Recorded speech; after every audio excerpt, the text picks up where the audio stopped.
ভাৰতৰ communist party মাৰ্ক্সবাদী ৰূপসী local কমিটিয়ে আজি হালদিয়া টেঙাগাঁও পঞ্চায়ত কাৰ্যালয়ত আমি বিক্ষোভ আন্দোলন কৰিছোঁ।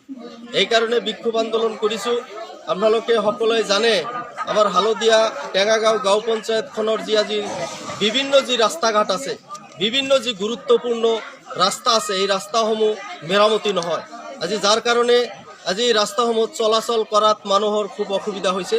সেইকাৰণে আমি ৰাস্তা ঘাট মেৰামতি কৰি অতি শীঘ্ৰে পকীকৰণ কৰাৰ দাবীত আমি এই আন্দোলন কৰিছোঁ। তাৰ লগে লগে আপোনালোকে জানে আমাৰ জাতিৰ পিতা স্বাধীনতা আন্দোলনত নেতৃত্ব দিয়া মহাত্মা গান্ধীৰ নামত MG এনৰেগা যিখন আইন আছিল, সেই আইন বিজেপি চৰকাৰে বাতিল কৰি পেলাই, সেই আইন মোচন কৰি পেলাই তেওঁলোকে BBG ৰামজী নামৰ এখন নতুনকৈ মিছন কৰিছে। গতিকে এইটো অতি শীঘ্ৰে BBG ৰামজী বাতিল কৰি মহাত্মা গান্ধীৰ গ্ৰাম্য নিশ্চয়তা নিয়োগ আঁচনিখন বাহাল ৰাখিব লাগে, এই দাবীও আমি উত্থাপন কৰিছোঁ।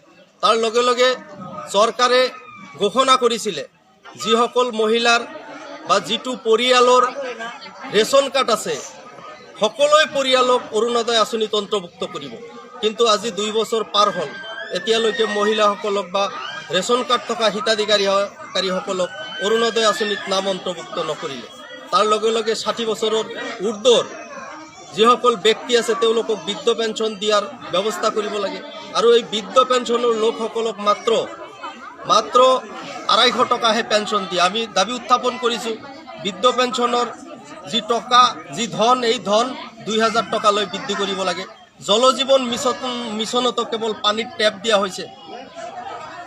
নিয়মিতভাৱে চৰকাৰৰ ঘোষণা অনুসৰি 55 লিটাৰ পানী বিশুদ্ধ খোৱা পানী চৰকাৰে যোগান ধৰিব পৰা নাই। তাৰ কাৰণেও আমি দাবী উত্থাপন কৰিছোঁ। আজি চৰকাৰী ঘৰৰ ক্ষেত্ৰত ব্যাপক দুৰ্নীতি আৰু অনিয়ম সংঘটিত হৈছে। আমাৰ হালদিয়া পঞ্চায়তত বিভিন্ন ৱাৰ্ডত আমি যিটো লক্ষ্য কৰিছোঁ, জিঅ'টেকৰ নামত 10,000 15,000কৈ টকা লৈছে।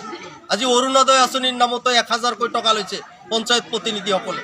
যাৰ কাৰণে আমি এই দুৰ্নীতি অনিয়ম বন্ধ কৰা আৰু সকলোৱে চৰকাৰী আঁচনিত বঞ্চিত লোকসকলৰ নাম অন্তৰ্ভুক্ত কৰাৰ দাবীত আমি আজি হালদিয়া টেঙাগাঁও গাঁও পঞ্চায়তৰ কাৰ্যালয়ত আমি বিক্ষোভ আন্দোলন কৰিছোঁ। আৰু আমাৰ দাবী সম্বলিত স্মাৰক পত্ৰ আমি পঞ্চায়ত সচিবৰ জৰিয়তে আমাৰ গিলাজাৰী ৰূপসী খণ্ড উন্নয়ন বিষয়াৰ কাৰ্যালয়লৈ আমি পঠাইছোঁ। তেওঁলোকে পঠোৱাৰ ব্যৱস্থা কৰিব। আৰু এই আমাৰ দাবীসমূহ যদি পূৰণ নহয়, আমি ফেব্ৰুৱাৰী মাহৰ 16 তাৰিখত পুনৰবাৰ এইখন পঞ্চায়তত আমি পুনৰবাৰ আন্দোলন সংগঠিত কৰিম। গতিকে এই কথা আমি এই পঞ্চায়তৰ সকলো অংশ ৰাইজক আমি জনাইছোঁ।